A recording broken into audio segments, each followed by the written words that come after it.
Hi guys, I am currently on my way to have my HSG procedure. So I'm driving right now, so I do apologize for this video, but I kind of wanted to give you like a real life type glimpse of what I'm doing right now. So yeah, I'm driving to my fertility clinic and I'm going to be having an HSG done.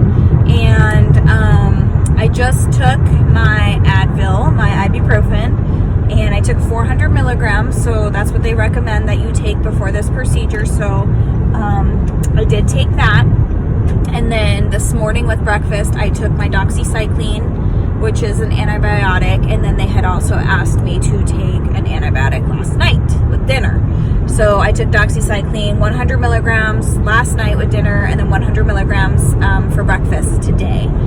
So I took my antibiotic, took my ibuprofen. I am ready to go. I am extremely nervous about this, and I don't know, I just have not been myself today. Just kind of like not all there. I'm just like, I don't know, just trying to put my house together because I just moved, and I'm trying to get all this stuff done, and I really can't even concentrate on anything but this test because I'm so nervous about what it's going to feel like, and I've heard horrible things. And I hope that I am one of the few that it doesn't hurt, because I feel like I'm a wimp when it comes to pain. So anyways, what's today? Today's June 4th, and it is Thursday. So last week I went in for all my blood work and my ultrasound, my pelvic ultrasound, which everything came back good. So the only thing that came back that I was deficient in was vitamin D. So I do have a vitamin D deficiency according to my blood work. It was 13.8, and it's supposed to be between 30 and 100. So I am pretty low. But they did send over a prescription. Actually, I had to call the clinic today because they had called me on Monday that they had sent over a prescription. They never did. So I called them today, and now they have sent it over. I need to go pick it up. I'm not sure if it's going to be open once I'm done here. If it is, then I'll go head over to CVS and pick it up and start my vitamin D supplements. And it's so low that they had to give me a prescription, so I can't just take over-the-counter vitamin D. I have to take 50,000 units once a week for 8 weeks. And then if I do happen to get pregnant, they told me that I need to call and stop immediately. So I'm not sure why you need to stop vitamin D while you're pregnant. I feel like that would be a good idea to have vitamin D even when you are pregnant, especially because it's in like prenatal vitamins. And you know, I'm in these Facebook groups, and a lot of these women had some vitamin D deficiencies, and their RE had told them to continue with their vitamin D through pregnancy. So I don't know if it's because it's a high dose, or if I actually would have to go on like supplements, like over-the-counter supplements at that point. I don't know. But I'm going to double check on that and see if I remember today. Because right now, all I have on my brain is this HSG. So yeah, the only thing that came back that I needed some additional supplementation with is vitamin D. So 50,000 units once a week for 8 weeks, unless I get pregnant in between then. I hope I do. And then after my HSG, they had scheduled me for my follow-up to talk about insemination and all the nitty-gritty stuff. So that's going to be June 23rd at 1 p.m. So June 23rd at 1 p.m. I will be talking with the physician. I'm going to meet her for the first time today with my test.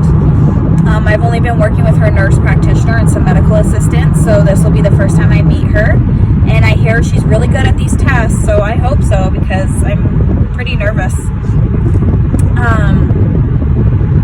But she's been on like the doctor shows, and she's been like in the news, and like she seems like a pretty good doctor. I also had a friend who went to her and referred me to her, so I I think I'll be in good hands, but you know, the fear of the unknown, you know. And I know a lot of you are going to either be going through this process or have currently gone through this process, and you might be in the same boat as me, or you might be getting ready to do your HSG and be nervous like I am. So hopefully I can provide you some calmness after this procedure is done. So I am going to finish up this video, and then after, I will do another video after the procedure. I'll go over what I'm feeling.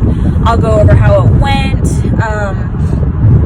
You know, I'll try and answer any questions you guys may have. And of course, you guys can always leave a comment below with questions. I'll be more than happy to answer based on what I had felt and what had happened to me. I know everybody's different, but it always helps to get an idea of what it could feel like.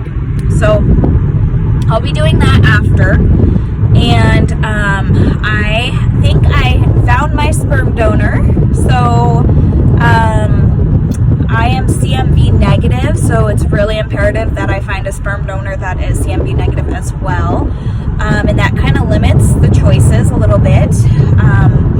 But the guy that I have found like back in April, he is also CMV negative. He has these beautiful blue eyes, brown hair, straight brown hair. So hopefully my baby won't have crazy hair like I do. At least the sperm donor will have the straight hair, right? My hair is all curly and wavy and thick. So I'm hoping that that is who I can choose, and I'm not hoping, but you know what I mean. I'll probably be purchasing that here soon, and I do not think I'm going to go ahead with my genetic screening just because it's $700 for me to get that done, and I don't have $700 to be spending on blood work. So that is crazy. $700, guys. $700 freaking dollars to see if I'm a carrier of anything.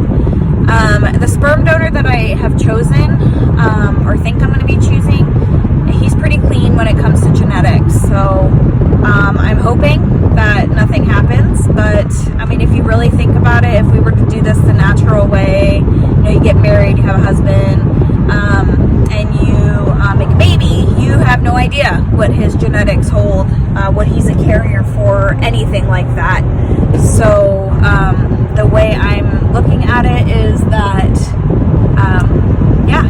there's no need for that, I guess. I mean, I really kind of wanted to do it, but I am not spending $700 on one little blood test. So anyways, I'm gonna go. I have about 25 more minutes in the car, so before I get to my fertility clinic. And my mom is off today, and she wanted to go with me, and she really wanted to support me, and that was so sweet. I finally am having some sort of support here,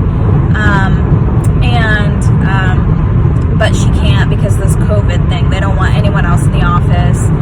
They're very strict about visitors and people coming with you unless it's like your partner. So I had to unfortunately tell her I can't have her come with me, although I would have loved to have her for support because she said she would be there for me for support.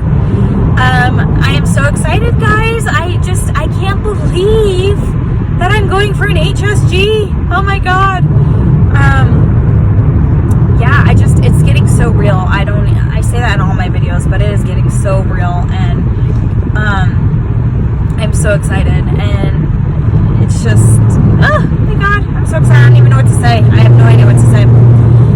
Anyways, so you guys have a good few hours. I will come back on here, and I will tape and go over, like I said, everything that I felt, what the whole procedure, what happened. I can't bring you guys in there, but I can definitely go over what happened, and hopefully be helpful to some of you who are going to be going through the same thing.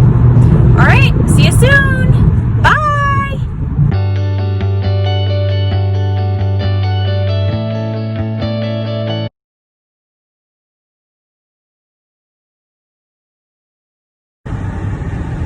Hi guys, welcome back. I am post HSG procedure. It really literally took like 5 minutes. I know all of you guys are asking, did it hurt? You have a lot of questions about the HSG. I'm sure you do, because I did before I went in, as you can see from my first part of this video. So here's the thing. So at least at my clinic, I'm not sure how it is at everybody's clinic, but they have brought me to the procedure side of the clinic, because there's two different sides. There's a side where you go in for your appointments, your blood work, and then there's the side where they do like the procedures. So like your HSGs, your IUIs, all that fun stuff. So I went in, they brought me to the other side. I checked my temperature because of all this COVID. And at first my temperature was extremely low, and she's like, I don't think I got it in all the way, because she was doing it through my ear to check the temperature. So she ended up getting it in. It was fine. It was like 97.8 or 9 or something. Maybe it was 98.0. I don't know, something like that. And they brought me in the back. They take your vital signs. They make you sign an informed consent. You have to read about what the procedure does, what the purpose of it is, any of the possible side effects, all of that fun stuff. So they bring you in, do your blood pressure and your heart rate, and they make you fill out your informed consent, which I filled out. It was everything I already knew about, so no surprises. And then what they have you do is they ask you to undress from the waist down, and then they want you to put like the little wrap thing around, kind of like, think of it as like a pap smear. So you undress from the waist down, and then you have to put like this paper wrap thing, which was like breaking. It was really embarrassing. I had ended up opening it incorrectly, and it was like ripped on the side, but that's okay, whatever. It did what it needed to do. So I did that. I undressed. Then they have you sit and wait in this room, and then they come to get you. And so they brought me into the procedure room, where it's just like a pap smear. You have the seat that has the stirrups, so you have to put your feet in there. And there's two girls that helped me before the doctor came in, helped me up on there. And I almost fell off the stool. That was really embarrassing. Like, my foot almost slipped off the stool. I don't know. I was fine. I didn't fall. But they were like, oh my God, are you okay? And I'm like, yeah, I'm fine. Really embarrassing. Great first impression, but good thing the doctor wasn't in there.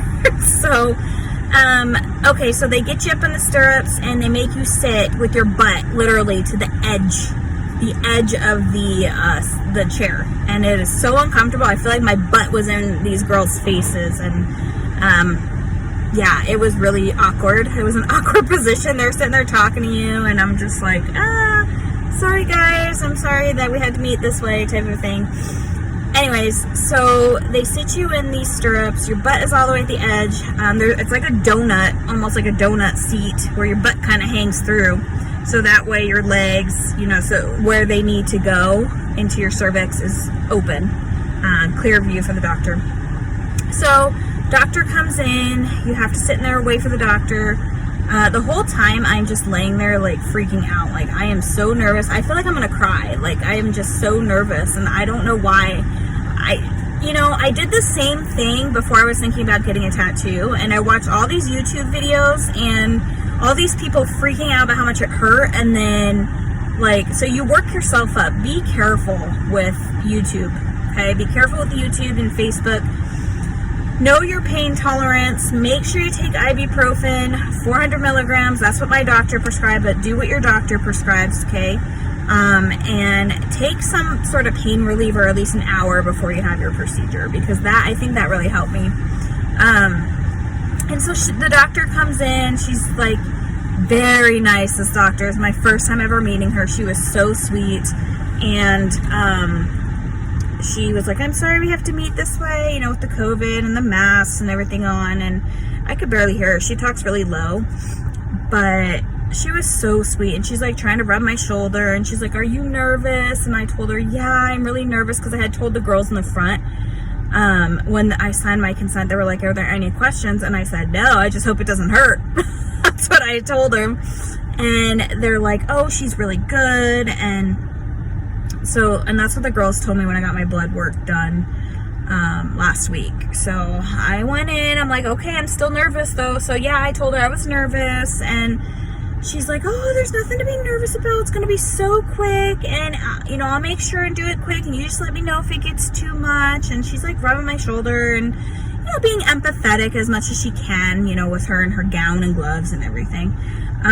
So she walked me through the whole procedure. So, before I go any further, okay, I just want to let you know that this part of the video might be a little bit TMI, okay?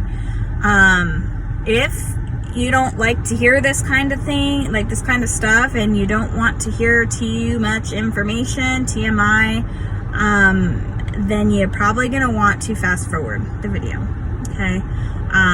But I do want to warn you guys that these videos might be, some of them might have TMI, and if that's something you're not, something that you don't want to hear, or something you're not comfortable hearing, then I probably would not recommend continuing, because I'm going to be completely honest. I want you guys to hear it from me and hear what really happens and what it really feels like and what really actually, you know, happens. And it might be a little bit gross for some people. So if that's the case, then I just wanted to warn you right now, okay?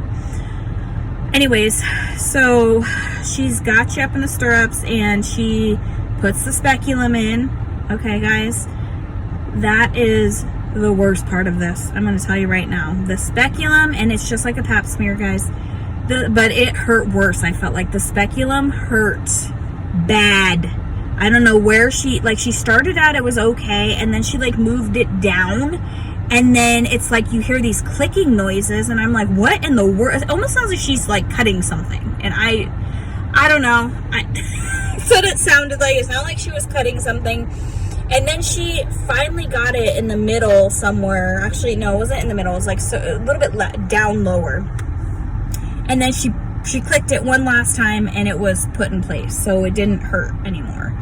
I mean, it was a little bit of pressure, but it did not hurt at all after she did that. But I got to tell you, those speculums are the worst part of pap smears, and they're the worst. Like, this is the worst of this too. Okay, so if you guys are worried about pain, if you can handle a speculum with your pap smear, then I think you're going to be okay. Okay, so the speculum was put in. She clipped it into place, locked it into place, whatever you want to call it.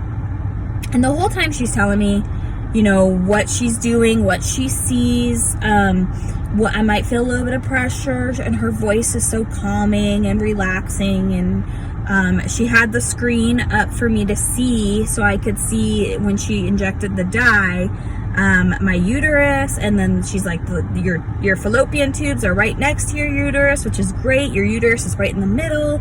They're filling up nicely. So you see all of this. And it also, like, and she made a good point. She said before we even started that you see all of this, which helps to distract you from pain and pressure and everything else that you're feeling down below. So I really did, guys. She put the speculum in. She injected the dye, or no, first she put the catheter in, because there's like a little skinny tube, like a little catheter that she puts in. So she put that in, and then she ended up injecting the dye that they put in, where you could see on the screen everything light up. I did not feel her put anything in. She, like, literally, she told me, I'm in your cervix, or I'm past your cervix, and I'm like, really? Because I don't feel a darn thing. Okay, I didn't feel anything. The only thing that I felt was that speculum. And after she locked into place, I barely even felt that. So when she put the catheter into the cervix, past the cervix, and then she started injecting things, I really didn't feel anything. No pain, no pressure. Like, she says you might feel pressure. I didn't feel any pressure, like pain pressure. And then before you know it, she's done. She takes the catheter out. And again, that didn't hurt. What kind of hurt a little bit was when she took the speculum out. So she unlocked it. She had to move it back up. Like, she had to put it back in. When she put it in, she had to move it back up to get it out. And yeah, there was no pain with the catheter or the injection. My stomach kind of felt a little full, like like full, like almost like bloated, almost is kind of what it felt like. Right now it feels a little bit bloated too, but I didn't have any cramping. I had no cramping, I had no period pains, I had no like menstrual cramping, any of that. I didn't have any of that the whole time she was injecting. And that is a symptom that you might get when your doctor's injecting the dye. And it was also on the consent that I signed. But guys, I did not feel any of that. I didn't feel, the only thing that bothered me was that speculum. Okay. And so she took the speculum out, and it was like almost, I assume it's like when your water breaks when you're pregnant. I don't know. But I had all of this fluid, all of the dye that she had injected into my cervix and uterus, fallopian tubes. Everything came gushing out. It was like, oh God, it was disgusting. And she's like, don't worry, it's not you. You're not doing this. This is normal. And it's just so embarrassing because it's like, you're right. Her face is like right there. And it's like, I don't know, a geyser almost, like, you know, just like comes all out. And you can't control it because it's not you. Like, she's right, it's not you. And it's just dripping and leaking and it's just running down. And I thought it was like on my back, and my shirt was kind of lower on my back because I have a longer shirt on today. I should have wore a shorter shirt. And I was hoping that it wouldn't get onto my shirt, and it didn't, guys. It didn't get on my shirt, so we're good. Not like you care or not, but so we didn't, like, nothing got on my shirt, but it is like the dye, so it is kind of like a brownish color. And yeah, as soon as she took that speculum out, I was like free falling. The liquid that was coming out of my vagina was just, I don't know. I don't know if that's how it feels when your water breaks. I don't know. I've never been pregnant, which is hence the reason why I'm trying to do this now, because I want to be pregnant. But yeah, she took it out, and it was like, that's it. So once she takes it out, she lets you know. She told me that everything looks healthy. I have no cysts. So I have no cysts on anywhere that, you know, you could potentially have a cyst. I don't have any of that. No PCOS. I don't have anything. Everything looks healthy, she said. And she told me that there was one big egg on my right side this month. So I'm supposed to be ovulating in a few days. And I'm supposed to be sorry, I got a text on my phone and I'm trying to read that at the same time. So I'm supposed to be ovulating in a few days, and she saw like a big old egg. She didn't tell me the size of it. She said it's pretty big, from my right ovary for this month. And then she was showing me all the little specks on the ultrasound, because after your HSG they do an ultrasound. And she was showing me all the little specks on there. And there's like, she's like, look at all these little potential eggs for the upcoming months. And there's like all these little ones on the right side. And then she went to the left side. No big eggs on the left side, but I have like little ones on the left side for, you know, the upcoming months. And so there's a pretty big one she saw on the right side getting ready to be ovulated, which makes sense because I'm supposed to ovulate in a few days. So it was really interesting to see all this. And I am so happy. Two things, guys. I'm happy it did not hurt. Okay, I was so nervous about that. I'm happy I didn't feel cramping, menstrual cramps. I did take the ibuprofen though. I think that really helped. I don't know what it would have felt like if I didn't take the ibuprofen, but if you are able to, if your doctor says to do it, I do recommend that you do that. Follow what your doctor says, because they know what they're talking about. Okay. So take something for pain if you're allowed to before, I would say probably an hour before the procedure. That's when they told me, unless they tell you otherwise. Whatever your doctor says, you need to follow what your doctor says. But yeah, everything looks good. You know, I'm happy that it was not painful, and I'm happy that everything looks good and that I look healthy, is what she said. So, oh God, I feel like a weight was lifted off my shoulders, and now she's like, you are so close. She's so excited for me. She's like, you're so close. This is the very last thing of testing, and then we can go on with the insemination. And guys, I was like crying in there. I don't even know, like, not really bawling my eyes out, but I was getting teary-eyed And I'm kind of glad I had masks on because you couldn't really tell. It just kind of looked like my eyes were watery. But I was kind of getting teary-eyed when they were putting the speculum in, when they kind of took it out. But I was also getting teary-eyed also because I cannot believe that I've come this far and that I've made it through the testing. I know it's only a small step. There could be a lot of heartaches and problems coming up. I hope not, because everything is healthy and, you know, all my testing is good except my vitamin D level, which I'm going to take care of with my supplements. And I am going to be doing my prenatals, and like, I don't know, I'm just happy, and you know, just happy to be like almost done with all the testing. I can't believe that I could be pregnant here soon. I mean, it's possible. I mean, this year has sucked. This year has sucked badly. So it would be nice to have something fun and exciting to be excited about. Pregnant. As for, you know, 2020 in general, like, I did get my house. So that's a good thing too.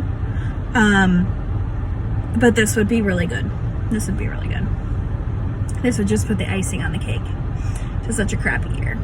Okay, so I know this is pretty long, and again, this is going to be a very long video because I'm going to combine my other video, which you guys already saw.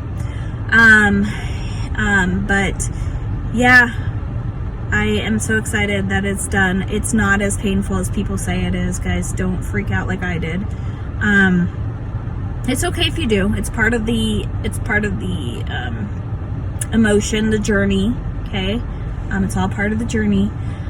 But, you know, I used to be very modest. Like, I used to be, oh my God, I'm getting dressed. I don't even want my mom in the room type of a thing. And I don't know, during this procedure, there were the doctor and then 2 other girls in there looking in your hoo-has. So, I don't know. I guess when you're you want something so bad, you will do anything. It's true. You will do anything to get where you need to be. So, I don't feel, I mean, I still feel kind of modest, but I don't feel as modest as I used to be. And, you know, I don't feel as uncomfortable. But this really has helped. And, if that's something you struggle with, then I don't know. I mean, the way that I look at it is that if we're going to be pregnant and we're going to be birthing a baby, and you know how many people are going to be in that room, and how many people are going to be looking and checking your cervix, and how many people are going to be, you know, needing to do testing and ultrasounds, and I don't know. It's just something you kind of have to get over, I guess. But yeah. So not really let me just wrap this up here because it's getting long and I got to drive home. But not very painful. It is a little bit uncomfortable with the speculum. I didn't feel cramping during the procedure. I'm starting to feel a little bit of cramping right now as we're talking. A little, very slight, little bit of cramping on my right side. But that could also be for ovulation. So I don't know. Bring a sanitary napkin, a pad, with you to your appointment. And usually if you forget, that's okay. They will provide them for you usually. So I know my clinic did, but I brought my own anyway. So make sure you have one of those because you go home with it leaking and it's not going to be pretty. They did tell me it could take 3 days. You might have some leaking. It might last over 3 days. You might have some spotting. And that's normal. But if it starts to get past that 3 days, or you start getting a fever, or you have a lot of like pain in your stomach, then you need to call back to the clinic. So hopefully everything goes well, and in 3 days we'll be good to go. And yeah, we can move on to the next step, which I think my follow-up appointment is going to be June 23rd, which I think I told you in the first part of this video. So June 23rd at 1 p.m. And then we'll follow up and talk about my options. And by then, hopefully I have a couple vitamin D supplements in me, my prenatals, yeah, all that fun stuff. And I still got to order my sperm. So I'm not sure how to go about doing that yet. And I totally forgot to ask about the vitamin D. But you know what? I'm going to see her and meet with her my doctor on June 23rd. I can ask her then. So, and it'll definitely be before I get pregnant. So I'll ask her then. I'll check with her. I don't really know what to do about the sperm thing. Like, I don't know if I should order it now and have it delivered to the clinic. I'm not really sure. We haven't really talked about that yet. But I've been watching my donor. He's got like plenty of vials available as of right now. I will definitely keep an eye on it and make sure that he doesn't get low, because I don't want to have to pick somebody else, because it's so hard to pick. I don't know, I've just been so picky with my sperm. So yeah, that's it.